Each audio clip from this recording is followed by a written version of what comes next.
ابھی ابھی میں نے جس گریمامئی قرآن کی پاون پوتر پردھان پرشمئی پرمپراگت پوترتم قرآن کے پوتر پنکتیوں کا پاٹ کیا ہے، ارشاد خداوندی ہے، خالق کائنات ارشاد فرما رہا ہے کہ اے بندے کہہ اہدنا الصراط المستقیم۔ ہمارا خدا ہمیں تعلیم دے رہا ہے، ہمیں سکھا رہا ہے کہ انسان ہم سے کچھ نہ مانگ، اگر تم مانگنا ہی چاہتا ہے تو مجھ سے سیدھا راستہ مانگ دے۔ بولے سبحان اللہ۔ اور قرآن مقدس میں آگے اعلان عام کر دیا اور فرما دیا اہدنا الصراط المستقیم، اگر مانگنا ہے تو اے بندے کہہ اے اللہ مجھے سیدھے راستے پہ چلا۔ کون فرما رہا ہے؟ خالق کائنات ہمیں حکم دے رہا ہے، ہمیں بتا رہا ہے، ماننے کا سلیقہ بھی سکھا رہا ہے، اس لیے کہ دنیا کے جو بھی شے ہے، جو بھی چیزیں ہیں فانی ہے، کوئی بھی چیز بقا رہنے والی نہیں ہے، اور خرد مند انسان وہ ہے جو اپنے آخرت کی بھلائی کے بارے میں سوچے۔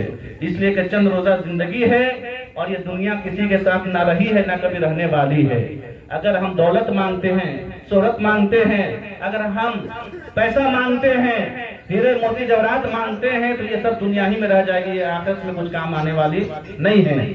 اگر آپ اسی مال کو اللہ کی راہ میں صرف کر دیں، خرچ کر دیں، تو مال آپ کے ثواب کا سبب بن جائے۔ تو غور کیجئے، خالق کائنات ہمیں بتا رہا ہے کہ اے بندے اگر مانگنا ہے تو مجھ سے سیدھا راستہ مانگ لے۔ اب کہہ دے اہدنا الصراط المستقیم۔ اب سوال یہ پیدا ہوتا ہے کہ خالق کائنات اگر ہمیں حکم دے رہا ہے کہ انسان ہم سے تو مانگتا ہے تو سیدھا راستہ مانگ، تو پھر ہمیں اور آپ کو چاہیے یہ سوچے، غور و فکر کرے۔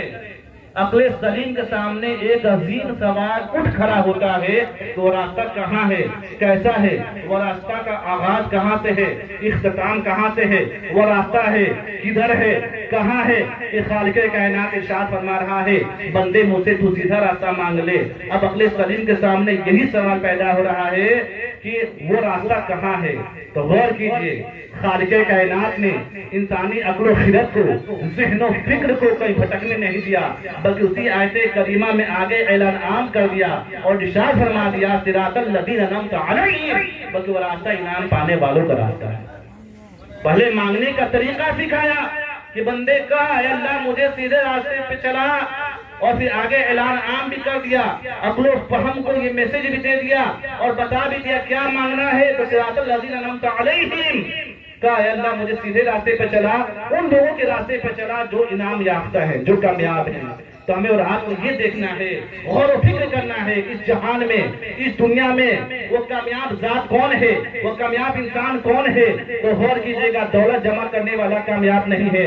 اگر دولت جمع کر کر کوئی کامیاب ہوتا تو فرعون بھی آج کامیاب ہوتا ہوا نظر آتا، لیکن اس مردود کی لاش آج بھی مصر کے میوزیم میں پڑا ہوا ہے۔ غور کیجئے، اگر دولت سے کوئی بڑا ہو جاتا تو قارون کا خزانہ کے بارے میں آپ نے پڑھا ہوگا یا سنا ہوگا، تو یاد رکھیے گا ایک مسلمان کی کامیابی سونا چاندی ہیرا موتی زمین جائیداد بلڈنگ عمارتیں بنانے میں کامیابی نہیں ہے۔ تو پھر ایک مسلمان کی کامیابی کیا ہے؟ خالق کائنات ارشاد فرما رہا ہے کہ تو انعام یافتہ لوگوں کا راستہ مانگ لے۔ تو پھر انعام پانے والے کون ہیں؟ تو یاد رکھیے گا یہ مسلم کی ذات ہے۔ بولے سبحان اللہ۔ یہ انبیاء کا راستہ ہے، یہ اولیاء کا راستہ ہے۔ یہی لوگ ہیں جنہوں نے اپنی زندگی میں جد و جہد کر کر عبادت و ریاضت کے ذریعے اللہ کے قرب کو حاصل کر لیا۔ جب خدا ان کا ہو گیا تو پوری خدائی ان کی ہو گئی۔ اللہ نے انہیں وہ کمالات، وہ کرامات سے نوازا کہ انسانی عقل و خرد کبھی سوچ بھی نہیں سکتی ہے۔